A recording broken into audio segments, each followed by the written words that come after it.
एक बार एक सत्संग में एक बहुत सुंदर सा प्रश्न एक सज्जन ने पूछा, क्या देव और दानव होते हैं? जो शास्त्रों में लिखा हुआ है, कई कथाओं में बताया जाता है कि इस तरह के देव थे, इस तरह के दानव थे, तो क्या आप इनके होने पर विश्वास करते हैं क्या?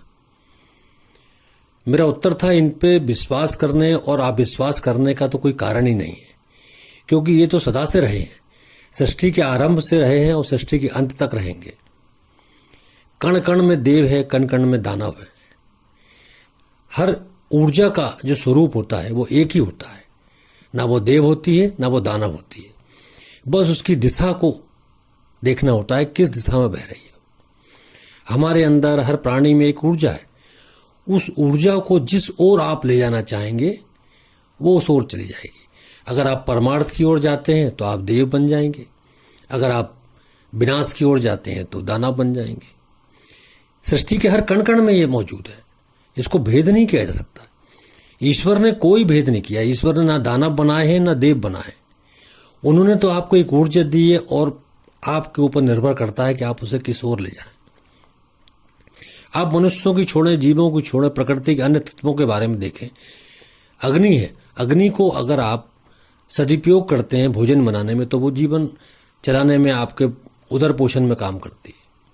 और उसी अग्नि का उपयोग किसी का घर जलने में होता है तो उसका विनाश हो जाता है।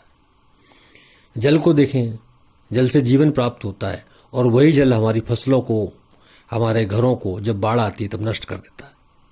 इसी तरह वायु का है, जिससे हम सांस लेकर अपने जीवन को संचालित करते हैं, और वही वायु जब तेज गति से बहती है तो सब कुछ नष्ट करती चली जाती है। तो प्रकृति में हर तत्व में दोनों चीजें, प्रवृत्तियां मौजूद हैं। इनको किस ओर ले जाना है आपके ऊपर निर्भर करता है। ईश्वर ने आप पर कोई बंधन नहीं किया है कि आप देव बनो या दानव बनो। ये तो आपकी चॉइस है कि आपको क्या बनना है। वो चूंकि बुद्धि है, ईश्वर ने बुद्धि दी है मनुष्य को, तो उससे वो अपनी दिशा को निर्धारित कर सकता है किस दिशा की ओर जाना है। तो जो शास्त्रों में बताया गया है देव और दानव, वो एक बहुत सुंदर तरीके से हमें समझाया गया है, क्योंकि कथाओं के माध्यम से ही जल्दी समझ में आता है कि भी एक आसान तरीका रहता है कि जिससे व्यक्ति समझ सके।